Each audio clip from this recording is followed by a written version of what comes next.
Hello, everyone, and welcome once again to the Soldiers of Cinema podcast. I'm Clark Coffey, and with us, as always, is Mr. Cullen McFader. How's it going, my dude? It's good. The weather is calming down. It's not so humid and hot here anymore, so I'm happier. Wait, it gets hot in Canada?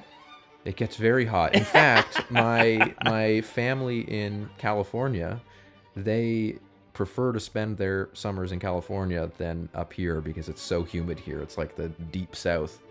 So they prefer the cooler, ocean breeze the ocean breezes LA than the scalding, wet, muggy, thick, soupy air that happens up here. Yeah, it's funny how that works. I have actually been in Toronto in the summer, so I do know that it can get quite humid and quite hot. But it's funny how that works. I always just kind of associate, just in general, roughly, right, with north, cooler, south. Yeah. But of course, that's because I happen to be in the northern hemisphere. Of course, if you're, but it's also just being, not to harp on the geography of it all, but it's also just because it's the center of the continent and it's not a coast. It just means that basically we get really hot summers and really cold winters. So it's like the worst of both worlds. Oh yes. But yeah, and even when you were here last, when you were up here in October, we had it was like a heat wave in October. I think it was like I remember recording that. I remember recording the episode where there was no air conditioning in that little it wasn't just a video store, was it, or was it? Did they also? No, we were in the screening room at the back. Yeah, and I remember because we were like, okay, can we turn on these fans? Is this going to be too much noise? And I remember kind of sweating it out recording that episode. Yeah. Well, I grew up in the Midwest, a little further south than Toronto, but I grew up in the Midwest, so I do know. I feel you. I had the brutally cold winters and the miserably hot and humid summers. And I have to say, by and large, I'm really grateful I don't have to experience that anymore. So, I mean, it still gets kind of toasty here, It's like I can only speak to Fahrenheit, so I apologize for that. But yeah, I mean, last week we were sitting in mid 90s down here, which it has not been that hot all summer long. So we had kind of like our first big kind of burst of heat down here. It's cooled off now, thankfully. But yeah, I'm sure we're boring everybody to death out there with our extended discussion. Let's see the segue into how do we segue? I guess the weather report is often part of news broadcast, which happens to be a major part of the film that we're going to discuss today.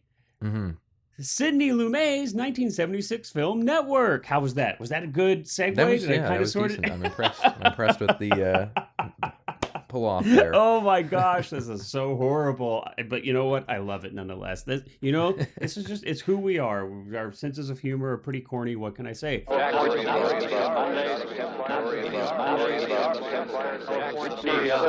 And now, the distinguished television news commentator, Mr. Howard Beale. Ladies and gentlemen, I would like at this moment to announce that I will be retiring from this program in 2 weeks' time because of poor ratings. Since this show was the only thing I had going for me in my life, I have decided to kill myself. I'm going to blow my brains out right on this program a week from today. What the hell's going on? Prepare yourself for a perfectly outrageous motion picture. Howard Beale went up there last night and said what every American feels, that he's tired of all the bull. Sakes, Diana, we're talking about putting a manifestly irresponsible man on national television.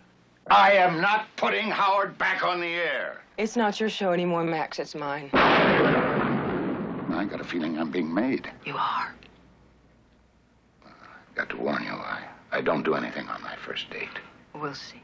I want a show developed based on the activities of a terrorist group. Well, Ahmed, I'm gonna make a TV star out of you. Just like Archie Bunker. You're the #1 show in television! We're number one! There is no America. There is no democracy. There is only IBM and DuPont and Exxon. And you have meddled with the primal forces of nature. And you will atone. Am I getting through to you, Mr. Beale? Why me? Because you're on television, dummy. Ladies and gentlemen, the Network News Hour with Howard Beale. I want all of you to get up out of your chairs. I want you to get up right now and go to the window, open it, and stick your head out and yell, "I'm as mad as hell, and I'm not going to take this anymore. Things have got to change." How many but first, stations does this go out You've got to live get to? mad. 67. You've got to say... I want you to get up right now. Go to your windows, stick your head out, and yell, "I'm as mad as hell, and I'm not going to take this anymore." Are they yelling in Atlanta, Herb? Are they yelling in Atlanta, Ted? I'm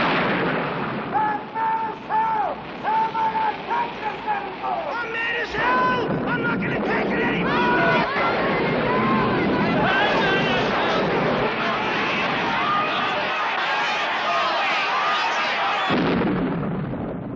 Network by Patty Chayefsky, directed by Sidney Lumet, produced by Howard Gottfried. Television will never be the same. But yeah, Cullen, this is Cullen's pick. Once again, I'm always intrigued and sometimes surprised by Cullen's picks because, 1976, well, that was the year I was born, and Cullen was not even remotely. Were your parents even born in 76? Yeah, my dad would have been 26 when this movie came out. So okay, that's right. I forget your parents are a little older, at least, yeah. But yeah, I was surprised that you picked it. But let's actually jump in right there then. I'm curious. We kind of always start off our discussions on our films with our, initial or earliest remembered viewing experiences of those films and kind of why we picked them for the episode. So why don't you kick this off with that? Kind of why did you pick it, and what was like your first viewing experience of this film like? Yeah, I mean, it's gonna have a boring beginning to the answer, and then I will hopefully redeem it. But I don't actually really remember my first time seeing this. I know when it was. Okay. It was because I was in high school, and I must have been in grade 11, if I'm remembering the correct teacher. And in a drama class that I was in, we had to do... we had like a film unit where you had to do a monologue from okay, a famous movie or whatever. Okay. And I had never seen this, but when you Google like best monologues from film history or something, this is always, if not at the very top, it's near the top. Okay, there are a few. And good so I ones. remember, Yep. yeah, I remember thinking, okay, I'll do the Arthur Jensen monologue from the boardroom when they're in that long boardroom and he's yelling at Howard Beale, where it's like there's only going to be real money state of the world and all that. Yep. And so I watched that scene and I thought, okay, I'll do that monologue for my class. And so I watched the movie, and I think just being in high school, I wasn't, it's not like I hadn't seen films from this era. I loved most of my favorite movies are from, the 60s, 70s, and 80s, and even were back then. So it wasn't necessarily that I was turned off the movie, but I remember it just didn't really impact me in much of a way. And maybe that's just the naivete of being 16 and, you don't really kind of experience a lot of the things that this movie talks about until you're kind of grinding out for a few years. Sure. And that would have been 10 years ago now. So, so I do remember seeing it, and I remember but it's hard to kind of communicate my exact thoughts at the time because I don't remember exactly what I thought. But I do want to ask you something. But I do want to. Okay, yeah. So before we leave this, though, I do want to ask. So how did your monologue go? Well, I didn't even end up doing this one. I actually ended up doing... What did I do? I think I did the monologue that Javier Bardem does in Skyfall or something instead, because I remember I don't know why I changed it over, but I didn't even end up doing it. So I mean, but honestly, what makes me laugh, and this is not anything about you personally, but just the thought of like how old were you? Like 17? I would have been 16. Yeah. Okay, so the thought of like a 16-year-old doing Ned Beatty, doing Arthur Jensen. written by Patty Chayefsky, talking about, like how there's, no ideology, there's no countries. It's all about the market. It's all The about the petrodollars, dollar, the dollars, the euros. but just imagining a 16-year-old, I could just Yeah. see you like in a 3-piece suit, with like a little vest, and you've like you can like push together like a couple school desks, to make like a long boardroom desk. and get some like you're in the dumpy you're lamps. in the it's just one of those, and the reason I laugh is because I can look back now and see so many of those situations that I was in, whether it was like little school stuff, because I didn't do a lot of drama or anything in school, just what was kind of like mandatory, in like, whatever regular classes that I took. I didn't take extra like drama classes, but in the few times I did that, and especially when I first started studying acting and I was in my first acting classes, just like the totally like inappropriate, totally like not for me monologues that I probably chose, and picked to like showcase myself. Oh my God. I mean, I can only imagine how ridiculous, Yeah. So, anyway. Well, and it's funny too, because I when I was watching it last night, I was like, you know what? I could kill this now. I could do this. Wow. I could hit this just home wait run till now, you're 50. But exactly. Just but wait till you're being there's something 50. about, like you said, being 16 and delivering a monologue Yeah. of that, not even the caliber, but just the subject matter of it is very funny. So. Yeah. But it is. Okay, so we'll fast um, forward. So yeah. so then you obviously do have, though, a later viewing that stood out to you, and because you had to have had some reason to pick it for the episode. So Yeah, well, no, I actually hadn't seen it since then. And wow, okay, I wow. have been watching recently a series of documentaries by a filmmaker named Adam Curtis, who is he kind of does these like almost psychedelic documentaries about geopolitical issues of the last century or so, and like the relationship of the Soviet Union and the West, and the war in Afghanistan, and all these very complicated topics, but kind of does this very overarching sort of look at these things and how they affect humanity and the human condition and all that, and as a very kind of humanistic approach to the subject matter, as opposed to just being a Wikipedia page. And so while I was watching those and kind of, getting into that, I was like, this reminds me a lot of Network. It kind of discusses the same like oeuvre of ideas that Network touches on. And so I thought, maybe one day we will do one of his documentaries, but I thought that it's been a long time since I'd seen it. Yeah. And I figured, why not? It's and it's certainly in the canon, and, right? Yeah. It's certainly in the canon, right? It's like, Sidney Lumet, Patty Chayefsky, it's loaded with great actors. And so, I mean, it's definitely in the canon. So, okay, gotcha. And so, and so I decided that we do it, and I enjoyed it a lot. So then I think I got a lot more out of it this time than I did the first time I watched it, for sure. So this time around, you felt like a lot more resonated with you. Absolutely, yeah. Okay, right on. I would argue, it's near perfect in my opinion. So we'll get into why I think that, and but no, I'm curious to hear yours. Did you watch it when you were 1 years old or 0? Yes, I watched it on its theatrical release. I was born April 7th, 76. This was released November 27th, 76. So, I, like yourself, didn't get a ton out of it at that time.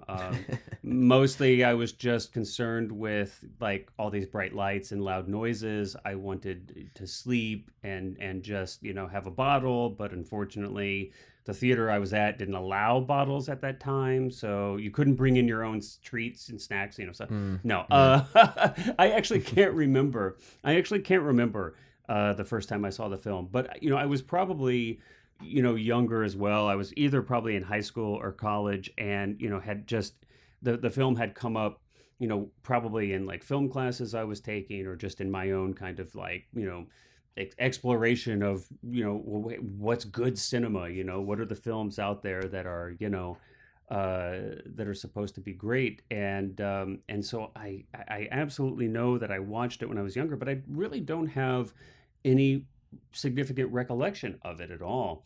And maybe for the same reasons that, it just, I think you do need to be a little bit older. I don't think that this film really has a lot to resonate with a younger audience. I wouldn't imagine, at least. That was certainly the case for me. So, but then I've seen it like several times since then as an older adult. And obviously I watched it for this class here. I mean, I think, for me, and we'll, as we go through the film, we'll kind of talk about this, but I also enjoyed the film. I don't know that I would call it a perfect or near perfect film like you, but it sure as hell is a darn good film. There's no question about that. I think, Paddy Chayefsky is one of the few writers that I can watch one, and he only wrote, I think, 4 films or so. He wrote more television, but I think he only wrote 4 films. But, I can watch a film that he wrote, and this may be his best film. And I don't care that the film is like 90% talking, and there's not, it's just people in a room talking to each other is basically what's going on.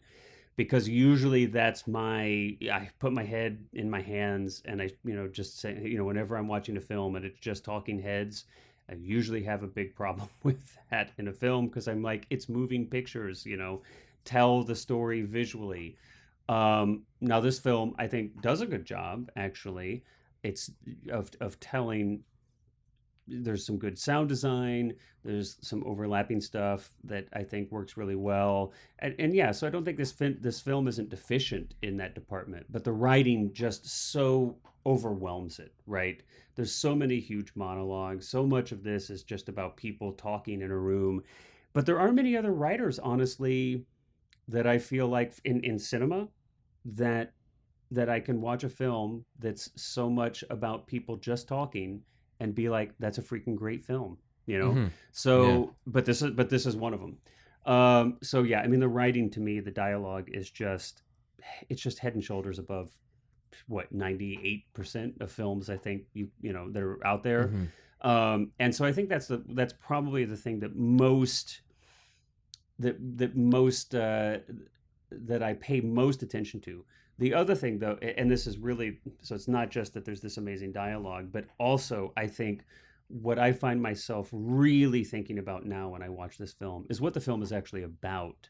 And the things that Paddy was writing about, the things they're kind of discussing or exploring as a subject matter in this film, to see in 1976 where things have gotten, where they've gone in, now here in 2024, that kind of blows my mind.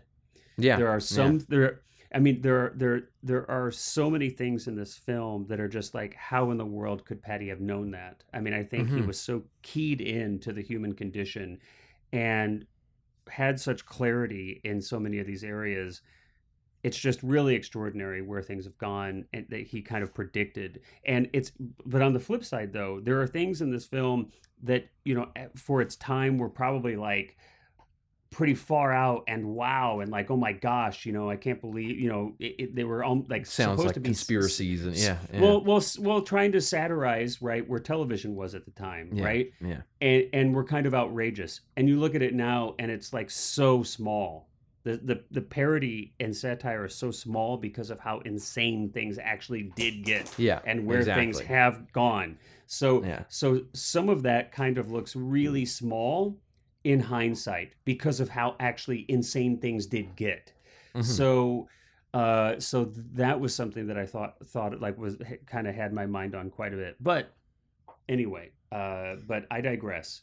Yes, fantastic film. So let's get into it, discussing it proper then, shall we? Yeah, I mean, that was one of the things I was going to say too, is just that it feels so ahead of its time in a lot of ways. And there's obviously the subject matter and its approach to it and the things it discusses are paramount to that. But also I found the way that it's written, like just the dialogue it's one of those things that if you describe it to somebody, it almost sounds like it would have the tone of like a political thriller almost, like All the President's Men, and yet it's not that at all. Like all of the conversations are pretty benign. Like the way that they're talking about these big things, but they're having these very, very casual conversations about them in this way that kind of parodies, I think, a very contemporary like idea of corporatization and things like that, and that you're discussing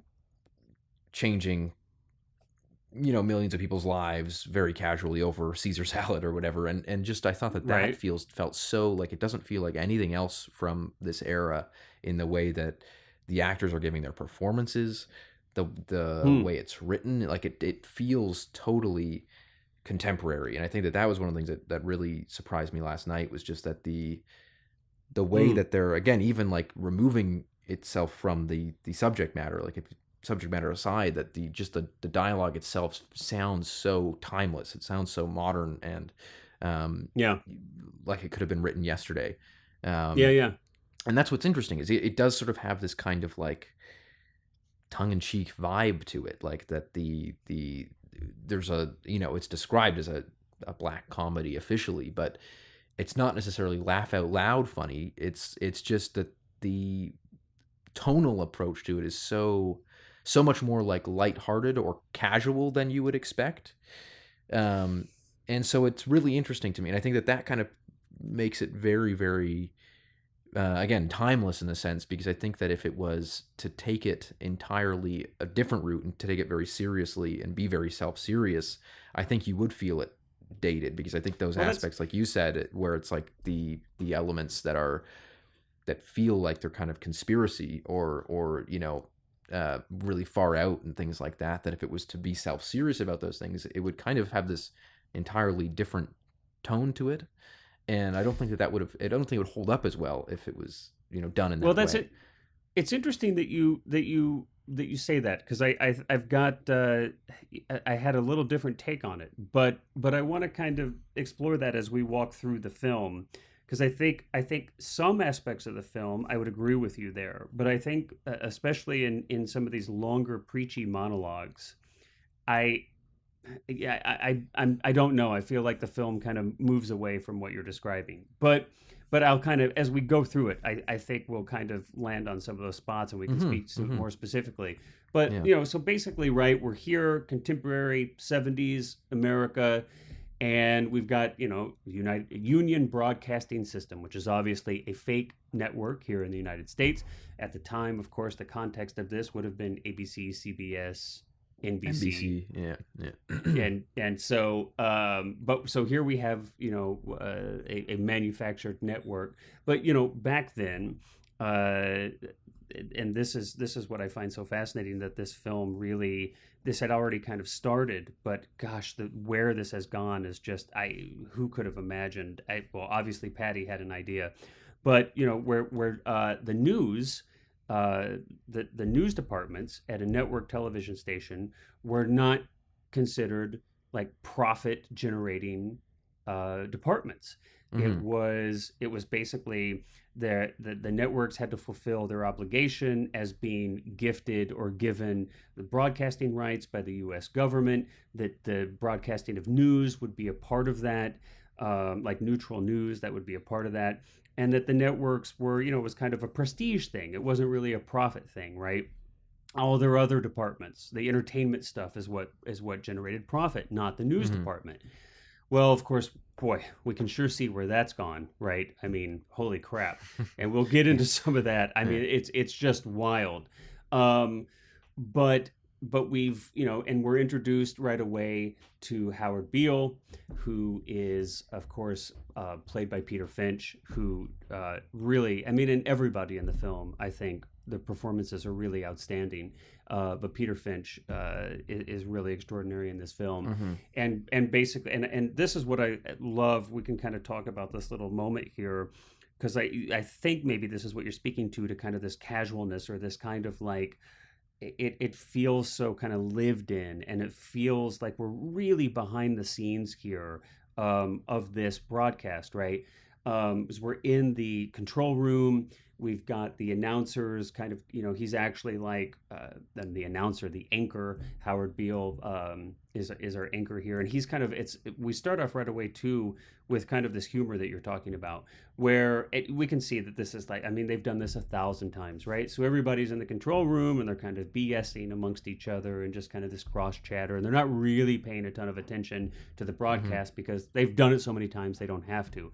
But we can kind of see on the monitors that Beale's kind of having a breakdown here, and he's talking about how, tune in next week, I'm going to kill myself, right? Yeah. We get no reaction in the control room.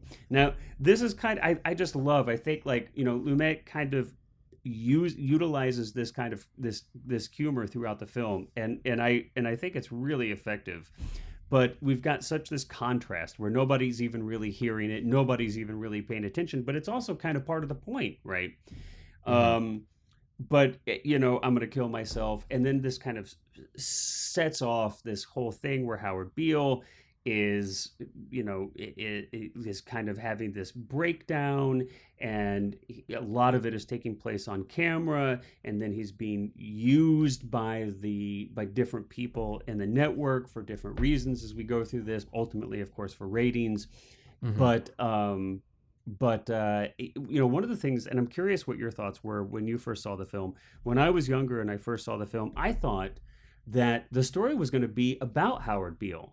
I really thought like he was going to be the central character, and it was really going to be about him. So I was like kind of surprised, and maybe you could argue he is one of the central characters, but it's not really about him, because everybody around him is kind of using him or trying to use him, or right. I mean, he's kind of just a pawn. He's not actually, he doesn't have much agency, and even though everybody's kind of talking about him in a certain sense, and he's affecting everybody else, he's not really what this film, like, he's not the character at all that this film is really about.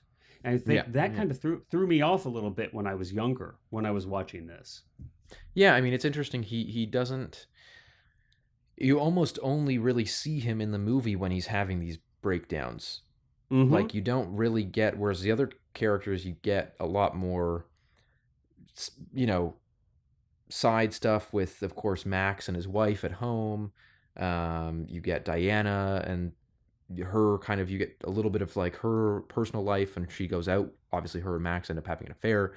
So you get kind of these aside, almost B plots with these other characters that you don't get with Howard, despite the fact that the movie kind of revolves around Howard and all these people. But I think that that's almost a really interesting and I think good decision to make, because it's not just, you could so easily have made this movie about Howard and have it be about this guy who's at the center of this network, and suddenly he's thrust into being the number one, and I think that's what I thought, right? Because when I first watched the film, obviously, and Howard Beale, Peter Finch's Howard Beale, I mean, he has he has several of these like really huge, like, I'm mad as hell and I'm not going to take it anymore. He's got these great monologues and these great, these great moments. And, it's right off the bat. This is how we meet him. He's basically like breaking down on camera. And this is where I think nowadays we are so used to, I think we're desensitized a little bit to this, because I think back then, right, to have that would be like Walter Cronkite, 40 years ago, having a breakdown and saying he was going to kill himself, or telling people to get mad and scream out their windows, right? To have this, because I think everybody, and this is what's so interesting to me. I just want to mention now, because and we'll kind of talk about it more as we go through the film, but, this idea that everybody was so kind of polished, and it was all a veneer, and it was all scripted, and it was all fake, right? And it was manipulated and controlled, and it was fake, and it was kind of plastic, right? And that's what Howard Beale is kind of rebelling against. Now, in today's day and age, we are just so used to just, because it went from this to kind of reality TV, and then reality TV kind of took over, and now you have YouTube and Instagram and TikTok and everything now.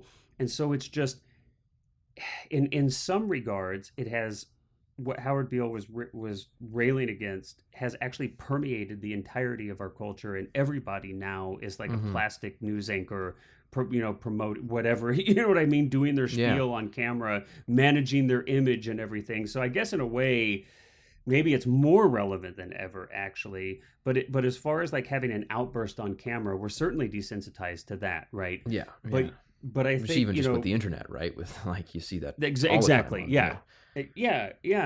We're used to seeing just wacky, insane, wild, ridiculous stuff and people on television or on a screen nowadays. But it's but then it was, I think, such a shocking thing. And, you've got, of course, then the networks running around. Now, behind the scenes, right, you had mentioned a couple of these characters. We have Max Schumacher, who's played by William Holden, who I think is fantastic in this film. Yeah.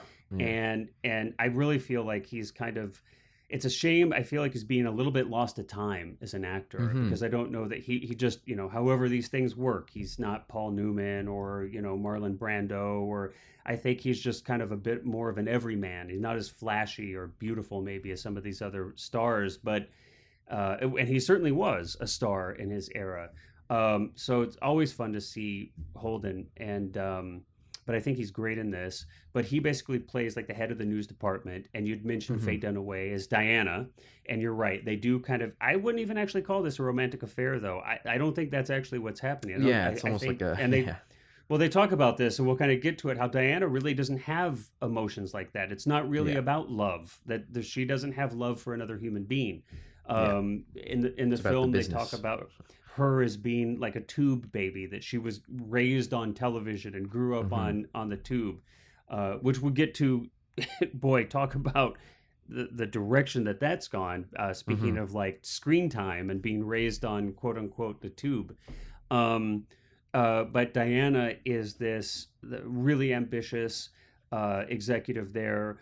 Who she's sort of like the programming of the the other. She's entertainment on the entertainment side. Yeah, and the network has been bought out by another network, and you've got Robert Duvall playing Frank Hackett, who is one of the new like executives that has come in to make UBS a profitable network. They're in like last place; they're not even profitable, and so they've been bought out, and he's been kind of brought in as an executive to make some of those changes.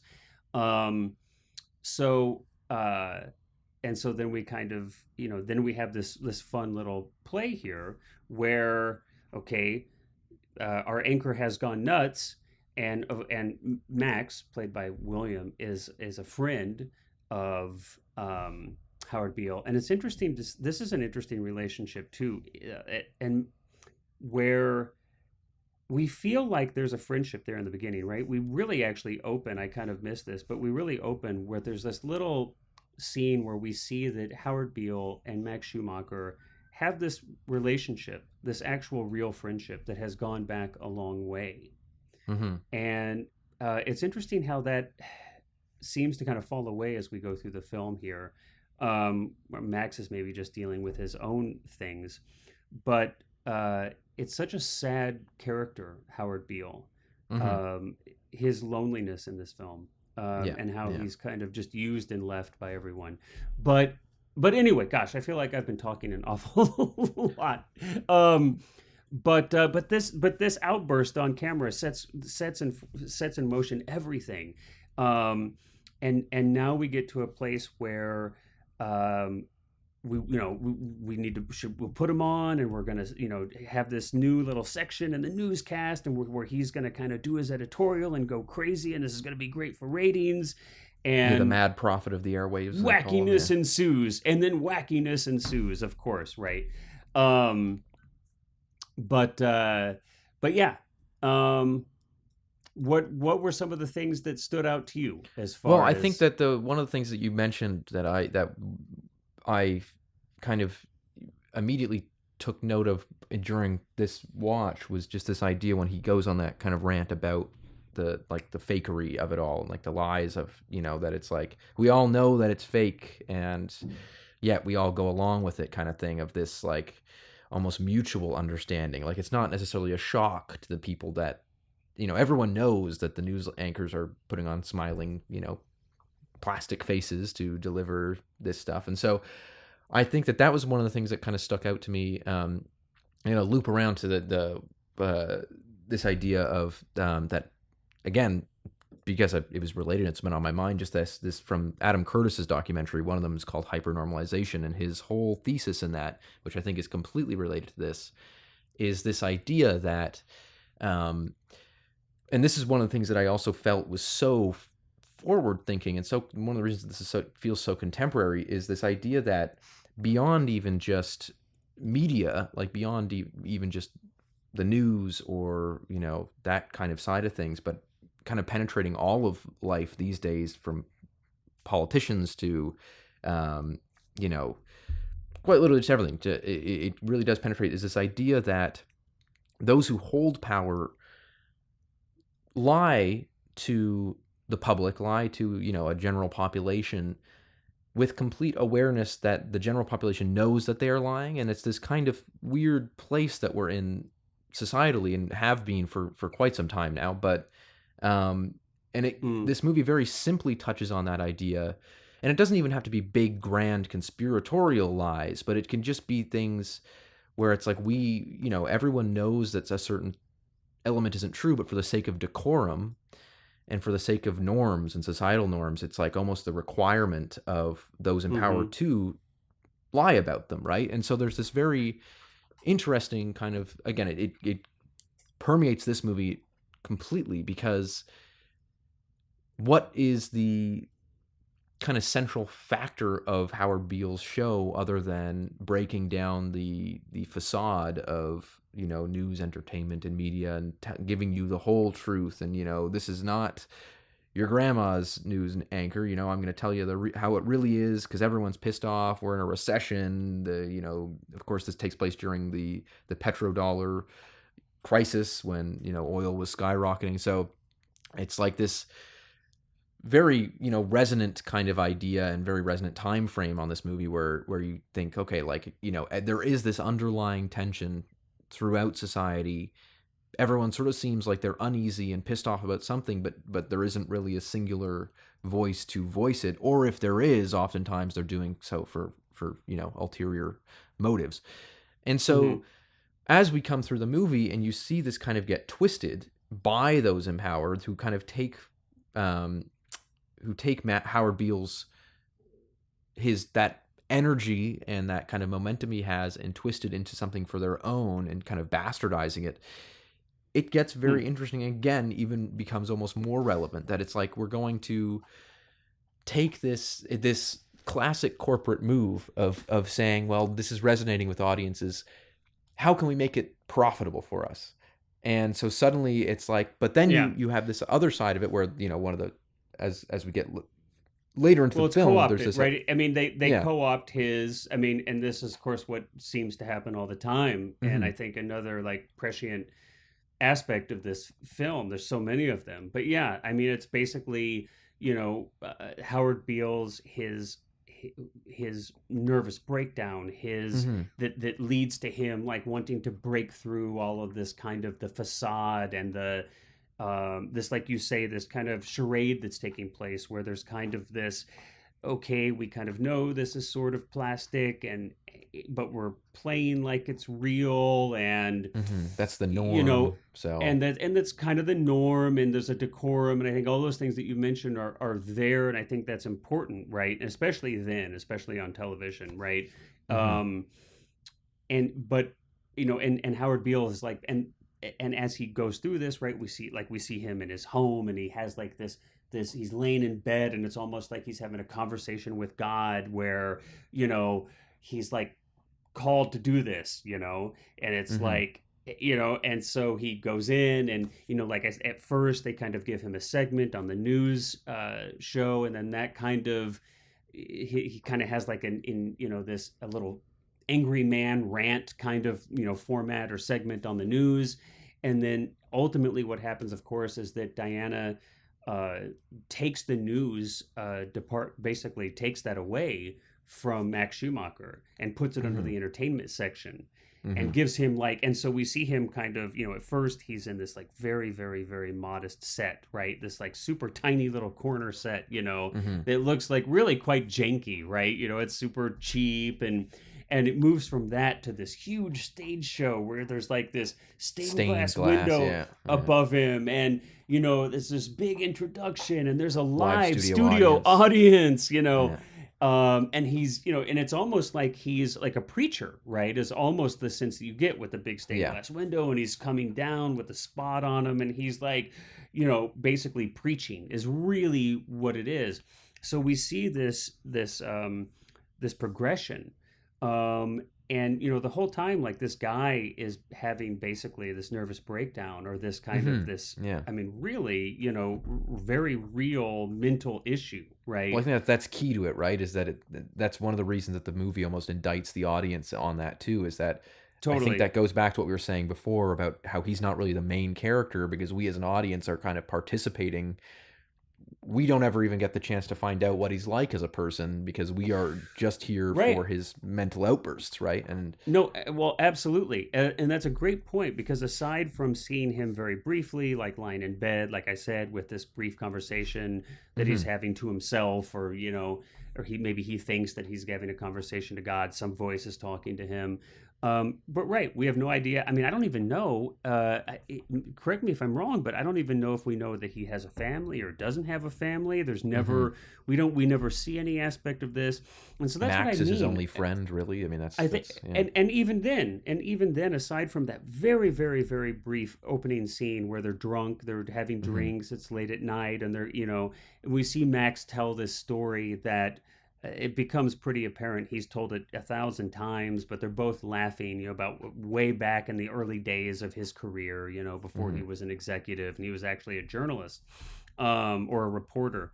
You know, so we see this little bit of humanity there, but even Max as a friend, really, Max gets caught up in his own adulterous, you know, fleeing with Diana. He gets caught up with his own career, being fired and then hired and then fired. You know, he gets caught up with all these things, and ultimately, I mean, he really doesn't ever try to help or champion or support or advise or anything. He doesn't do any. There's no assistance to his supposed friend at any point in time, right? Even in the very beginning, after his initial first, I think it was his first outbreak, and you know, and like I said, the film treats this again like it's a huge deal, right? Because as soon as they get off the air and he's had this outbreak, or this outburst rather, I mean, they're like, oh, the lobby is filled with you know, reporters and cameras, and people want to know what's going on. Oh my gosh, you know, we got to take him out the back way. I'm gonna, and you know, and Max is like, I'm gonna have to have him stay at my house for the night, you know, because there's gonna be reporters all over his place tonight. So you know, it's like obviously a big deal. But even then, Max isn't like, well, hey, let's get you some help, man. You just said you were going to kill yourself. It's like, I'm going to get you to my house because we don't want, you know, there's going to be reporters at your house. And in my imagination, it's really about damage control. It's not about helping his friend. Yeah. So, you know, so at every point, I mean, honestly, you know, and I think maybe the first time I saw the film, that's a little bit what turned me off. But I think it's the point that, you know, even when you try to have an outburst, even when you try to rage against the machine, right? Even when you try to rage against the machine, you can never stop being a part of the machine. The machine will just, you're just going to be a cog in another part of it somewhere, but you can never escape it. It's just going to kind of consume you in a different way. And ultimately, that's exactly what happens here. I mean, which is really such an existentially sad, it's just existentially heartbreaking, to be honest, you know. You can never escape the Matrix. Well, I mean, I think that one of the interesting things, too, is that it's so, of course, you have, you know, as the film progresses, as it's established, UBS is, you know, struggling financially. Yep. And so they've got this deal. I think it's like, there's like a Saudi investors from Saudi Arabia are coming in and are basically going to buy out the Right. company, but and Well, there's you know, like, and they kind of talk about it a little, just to give a little context, just real Yeah. briefly to add. You're right. So a part of this, a part of what's going on, and it also becomes something that Howard Beale talks about in his show, and it's one of the ways that we Yeah. really learn this is happening. So, like I said, Robert Duvall's character Frank represents the company, the corporation that has bought UBS, and then even behind that is yet another kind of mysterious holding company that you can't even really find out who owns it, where's the money, what is, where's this, who even is this? And of course, this has all come to transpire. I mean, every network has been bought by some large, giant multinational corporation. Every film studio has been bought and consumed by, and is just now a tiny little part of some huge, giant megacorp. All of this has come to transpire, including, the foreign aspect of that. Anyway, but yes, you're right. So in this case, in this film, having been produced in the middle 70s, you're right, there was OPEC oil crisis was something that was happening the petrodollar around the and all that, world. Yeah. Yeah, and then so it just it becomes very fascinating that he becomes a liability on air now, because he's now, his truth telling has kind of cut into their profits or this deal, and it puts it in So jeopardy. eventually because we get right, because he talks Yeah. about this. He talks about this on air. But before we get there, there's some interesting things that happen. So like we talked about, so Diana, who's played by Faye Dunaway, and I find this to be like a really fascinating. I almost said financial, because I feel like that's really what her character is all about. But it's a fascinating performance. I think she does such a good job of not needing or wanting to portray her character or kind of herself, because she's obviously a big star at this point. Like even like there's not even like an ounce of sentimentality or softness, or I mean, it is literally just every single thing she does is this absolute obsession and compulsion with the ratings, the numbers, It's the calculated, dollars. yeah. It's just, I mean, and it is her career, and we aren't even, and it's just, it doesn't even seem that this is not like a means to the end for her. This is the end. There is there isn't like, oh, I've got, whatever, I have a family I need to feed, or any, you know what I mean? There's nothing in her life that exists really outside of television, outside of this career. And even when this is one of the best scenes, I feel like, in the film, where her and Max are going to have this affair, right? And they've kind of met up, and through like the whole evening, we kind of see this quote unquote date go from like, they're having to drink or dinner, and then it's like back to my place, and all like, and they're getting physically intimate, like at every single step, from step to step to step. All we hear, basically, like, Max is just silent practically, but all we hear is like her like talking about the numbers and how good the show's doing and this and that, and okay, if we do the, and it's like the more she talks about those numbers, the more excited she's getting. So instead of like being into him in any way, it's like she's being sexually excited by her own discussion and thinking about the the numbers and the ratings and the shares opportunities and for the network, and then all this stuff, and it's so brilliant. We just kind of see Max just even when they're having sex, it's like she's still talking about all this, and he's just kind of not getting a word in.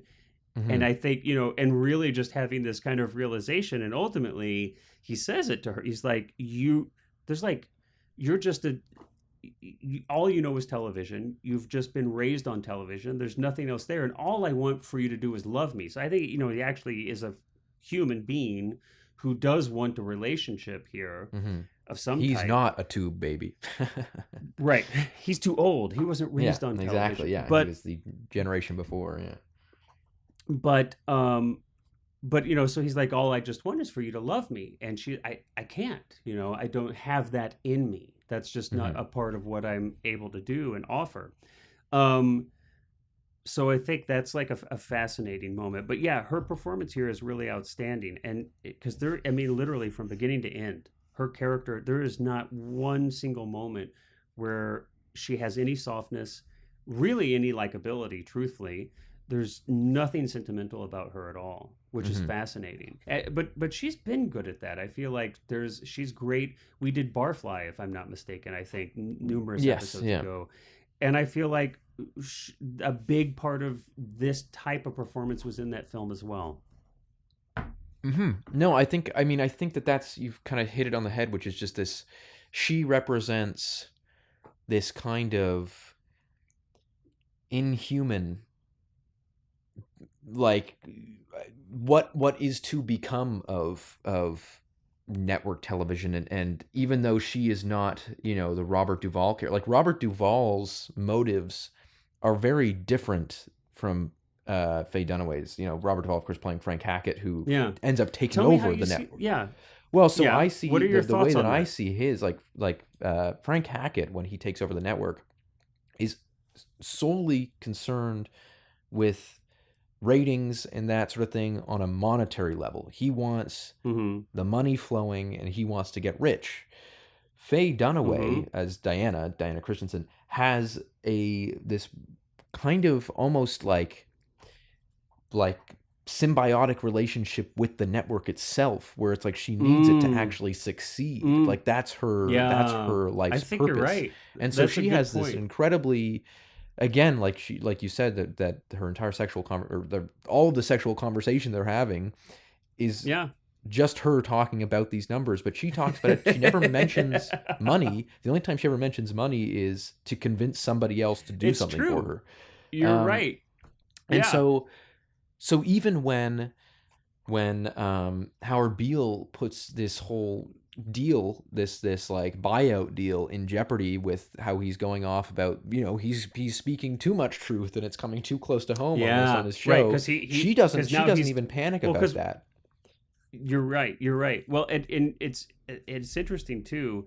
I just want to like briefly touch on. I think this is one of the ways that Sidney tries to make, and doesn't try. I mean, he succeeds, but in presenting, because there is so much just talking in a room, right? Or and this is really tough too, because we see this a lot, right? Where there will be like exposition given on a screen. You're watching a screen, but then the film is like filming another screen, and we're watching somebody learn something, or there's some piece of exposition that's being given to you via a character looking at a screen in the film, right?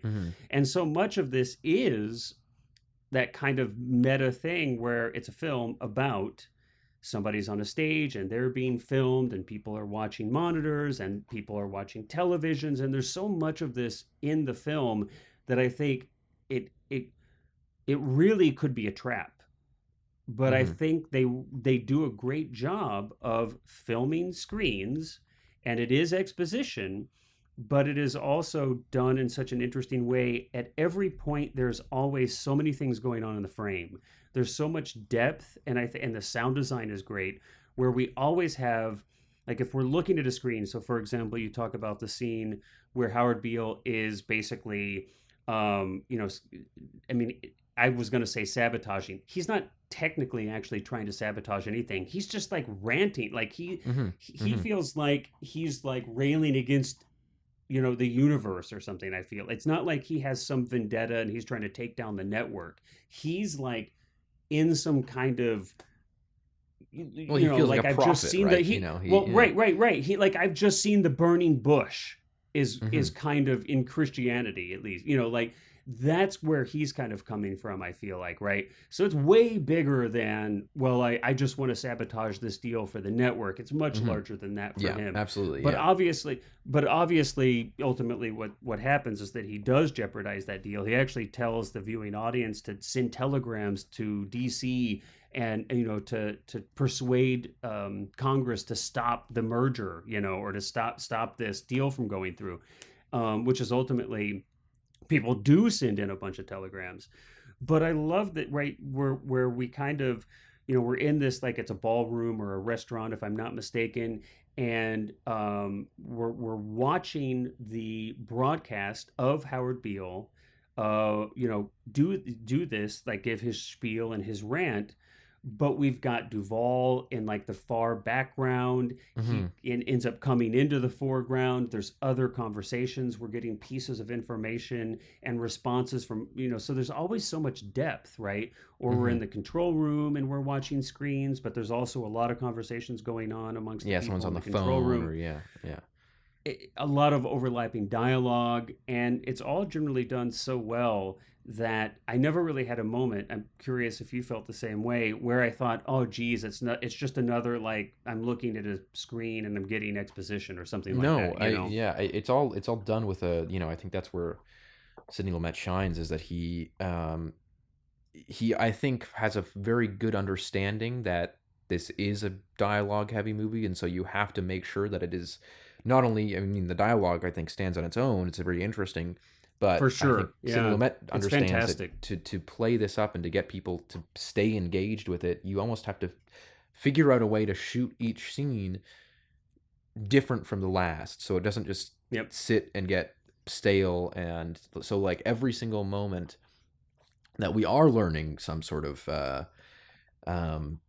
exposition or whatever, it's always done differently than the last time we did. So you're almost caught up in this, like, I mean, even that, again, the very famous monologue from the movie of that Arthur Jensen, Ned Beatty's character, delivers. Mm-hmm. They bring Howard Beale into the boardroom because he wants this kind of more dramatic setting. And it's like they started out in this much smaller room, right? Right. Well, so this is where we're at here. Yeah. And Ned Beatty, who is basically a day player on this film, but just knocks it out of the park. And that, I feel like Ned Beatty's another guy that I always love seeing Ned Beatty in a film.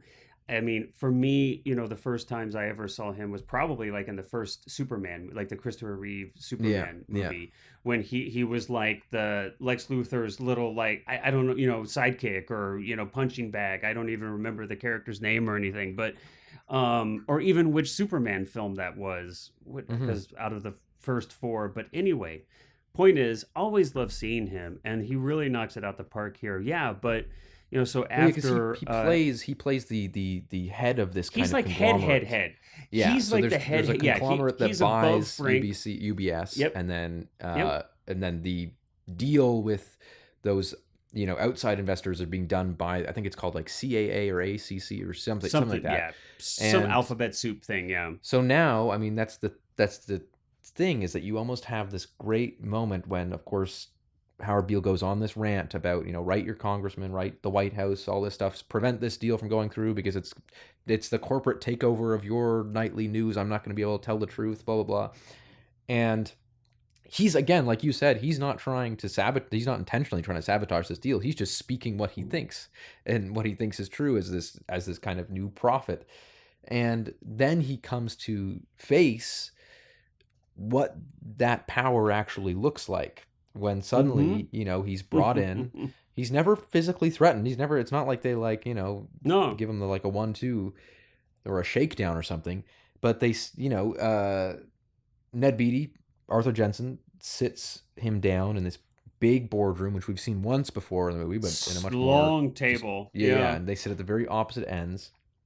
And he goes on this incredible monologue, which basically is him saying, like, here's how shit really works. Let me break it down for you, buddy. You've been able to give your little spiels and your truth-telling things is because we have let you. And you cannot cross the line that you've now crossed. And I think one of the most brilliant things, and one of the things that I really love about that monologue, is that it is so... Obviously, it's written, but it is written in such a way that it feels like Jensen wrote it himself, almost. That he's like, okay, I'm going to start out really angry, I'm going to shout to scare him, and then I'm going to come back on him and sort of play this, I'm just trying to help you, and here's how we can help each other, and kind of ends it with this deal.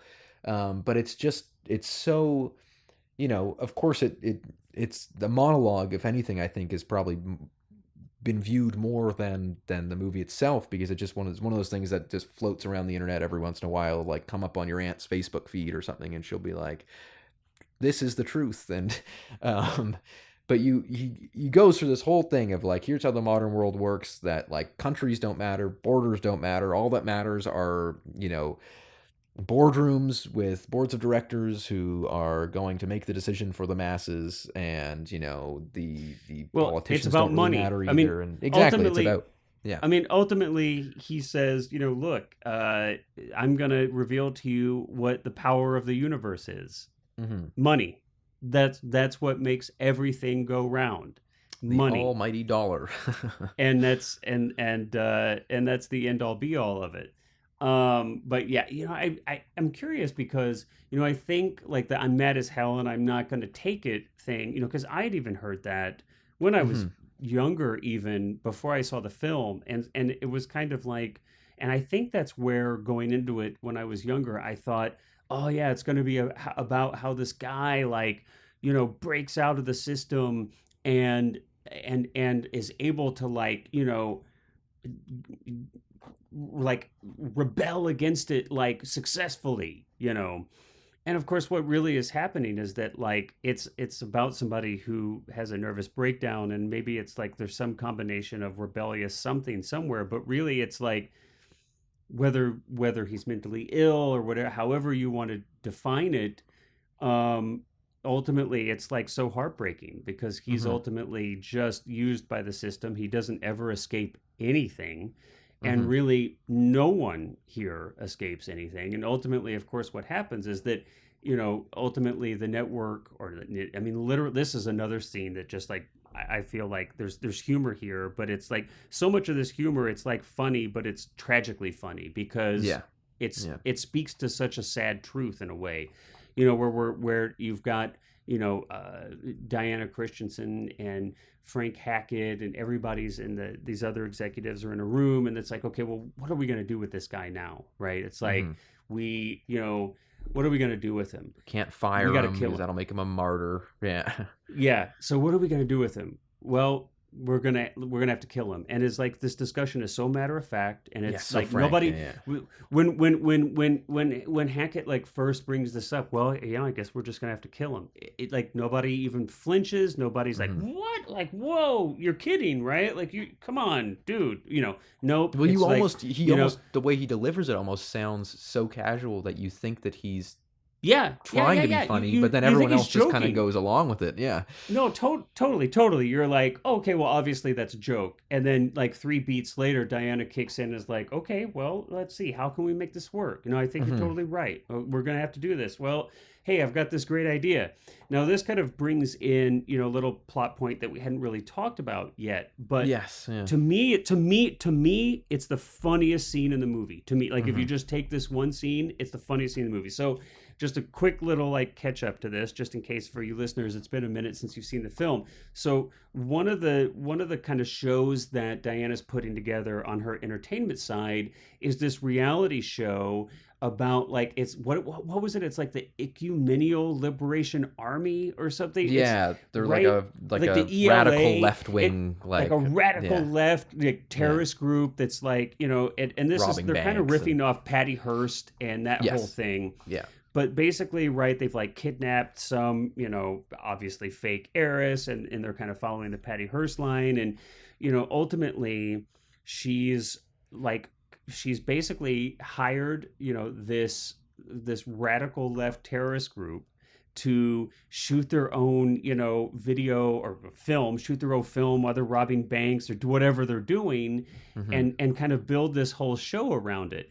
And holy crap, that scene where they're negotiating, where it's like their agents are negotiating in the basement, you know, and now it was like just weeks ago, these were like, you know, like radical political, you know, like just the most extreme versions of like activists you could think of. And now they're talking about like, you know, distribution rights and production dollars and how much on the back, like reading the contract with each other. They're literally that's the going thing, like line by line through this contract, like. But it's also like a reveal. arguing. Like, you don't really realize what they're doing at the beginning, is they're all arguing, and the one guy shoots a gun, and then they're like, "Now let's get back to subsection 4." Just, I mean, that is seriously one of the funniest scenes. I mean, and again, funny because it's so true. And again, it like speaks to the co-opting. Like, you can't, like, there is really no escaping the co-opting ultimately. Mm-hmm. Is like, no matter how you try to rebel, no matter how you try to be an activist, to change the system, to make an impact, but really more than anything, no matter how much you try to rip open that cellophane wrapper that we're all in and kind of escape from this thing, you can't, because whatever it is you do is going to be turned into content. Oh, that wonderful word, content. Yes, and got the sludge. And it'll be turned into content. It's going to be turned, and now in today's day and age, it's not just turned into Nelson ratings or box office dollars. It's turned into likes and views. It's turned into a much more abstract kind of idea. Well, not just abstract. It's turned in. It's so pervasive that every single one of us have in our own little ways turned into Dianas and Hackett's.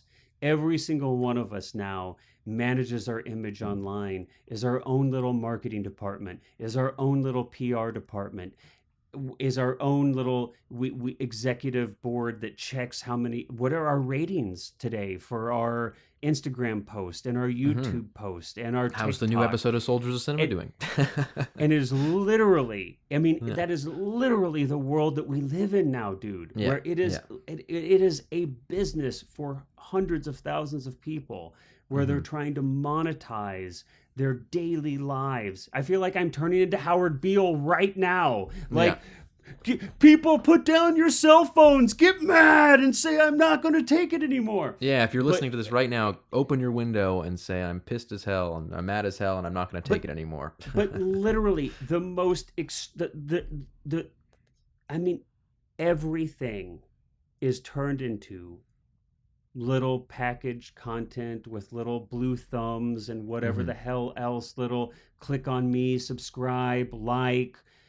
And when you really think about it, it's like what this film is talking about. And to me, this is the most impressive thing about this film, because I can hardly think of another film that has predicted so well where things would go than this one. I really can't, not off the top of my head. I cannot think of a film that has more perfectly predicted where things were going to go when it comes to media and content, and the co-opt of activism or rebellion is just, at least in my mind, and this layer of social media now that we have, where everybody is everybody is their own little network. And their own little, their own little you see it with any department. social movement, where there's the joke, which is just like, as soon as a corporation starts posting about it, then say goodbye to it, because but this is what I'm saying, is that we're all little corporations. Yeah, That's my point, is that it doesn't even have to be co-opted any longer by a corporation, because we co-opt ourselves. Yeah.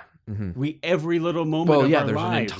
There's an entire influence. Like, what's an influencer if not exactly that? And it's completely, in air quotes, self-made, right?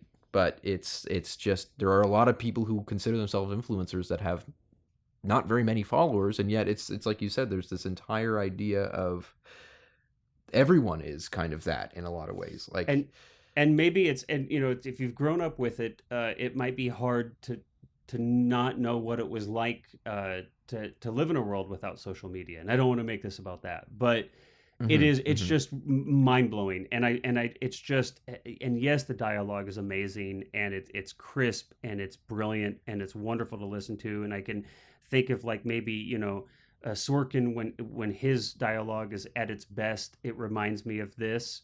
And it's very stylistically different, but when Tarantino's dialogue is at its best, it's like this, in that I could just listen to it all day. I could take the audio track of this film and just make a podcast out of it and listen to it, and it would be is damn near as entertaining, I think, and maybe even more so, honestly, because the words are that great. But his ability to predict so much of this, to understand the human condition to such an extent that they could predict out this far is really quite exceptional. Okay, so anyway, to bring it back, I started on I'm just going to digress a little bit to talk about this whole ELA side plot, but right, so they're sitting in the office, they're contemplating, okay, well, we've got to kill Howard Beale, and well, how are they going to do it? It makes perfect sense. Let's do a tie-in with the other show. Yeah, let's get our latest and greatest new show. Yeah, it could be the way that we're going to open up the next season of the other show with the ELA. With the what is it? The Ecumenical something Liberation Army. We're going to get that, and that's of course exactly what happens. Where they end up killing him on camera live. And nobody seems to react. And our poor Howard Beale, and nobody seems to react. And again, I mean, I feel like as much as that was kind of a shocking thing there, wow, the network killed someone on camera and there's no outrage. But now it's so it's not shocking, it's not hard to believe, and it makes perfect sense, sadly. Yeah. And it all right, it yay! Really well, does. on that super, super optimistic note. It's a great ending though, because I think it does kind of it just in that one moment encapsulates the entire thesis of the whole thing. I think, which is just that you've outlived your useless. You're no longer making us money, so you're out. It's like this, and there's that aspect of it, and it's also too. It's just social media and the extreme nature of some of the things that are online that people are exposed to, and this is where we're at, that these things are entertainment, sadly. And it doesn't generate any outrage, is really quite yeah. All right, wow. Well, maybe we should finish it on a note that's not so existentially sad. You, as kind of like the resident expert cinematographer, we hadn't really touched on any of the technical aspects of the film. It kind of, focused more a little bit, I think, or a lot of it on kind of the themes of the film. But what were your thoughts? Because it's a film that's really driven by dialogue. Clearly the writing is a strong point here, and that's given. What were your thoughts though on how it was shot, cinematography? Anything stand out to you? I mean, it's very naturalistic. I mean, it doesn't look very lit. It's clearly intentionally supposed to look like most of the light is coming from practical sources on screen. I did notice the one thing that actually stuck out to me too, and this is a general thing for movies of this era, and one day it will come back, I'm sure, maybe, who knows, is you see in films from pre 1980, that there's this incredible, the lenses that they use are so properly coated that you get almost no flaring, almost no lens flaring. And so there's the shots from when Howard is on stage and you're behind him and you have the stage lights shining directly into the lens. Nowadays, if you shot that with modern lenses, they're where people it's now in style to like lens flares, whereas they were kind of seen as flaws earlier, right? And so you would have crazy flaring nowadays, and you would have you'd see all of the streaks and the things, whereas the lenses, the flaring is so controlled on these old lenses. That's very, very minor side note for one thing that I noticed, but I just think that it's I felt like I just couldn't end it on such a I felt like I talked myself into a corner of sadness, Cullen. I just you have to save me with something that's well, the audiences, they don't like that dour, depressing stuff, so they're gonna send the Liberation Army after you. Right. Yeah. No, on pondering it now, I've just thankfully the film, I think, manages to to touch on all of these themes, but it does so in a way where there is a sense of humor to it in a lot of instances where it doesn't feel as heavy as I've kind of, relayed some of it here. Thank goodness, because I think, you do have to have a little bit of sugar to make that medicine go down. But wow. Well, any last thoughts before we kind of wrap up the episode here? Anything we didn't touch on, Cullen, that you'd like to talk about real quick? No, I mean, I think that if you haven't seen the movie in a long time, or if you've never seen it, I definitely recommend it. I think that there's a lot of very resonant, relevant stuff in it, even beyond the like socio-political elements. I think that the movie just feels very contemporary, like we kind of discussed earlier about, in its writing and it's it's a very tight 2 hours. It doesn't feel long at all. Yeah. It's a perfect length, I think. And there's some fantastic performances. So I mean, there's what's not to like. There you go. What's not to like? A thumbs up from Cullen. I agree. If you've not seen it and you've made it this far into the episode, I think you're crazy, but that's okay. We all are in our own little ways. But yeah, if you haven't seen it, go check it out. If it's been a while since you've seen it, go check it out. Because I think it, at least in my 2 cents, it has even more relevance, honestly, now than it did even then. All right. Well, everyone, we hope you've enjoyed this episode, even if it has made you slightly sad about the fact that you can never escape the machine. But we hope you've enjoyed it. Maybe it's been a small distraction from your daily life. Until next time, we will catch you on the flip side. Bye-bye.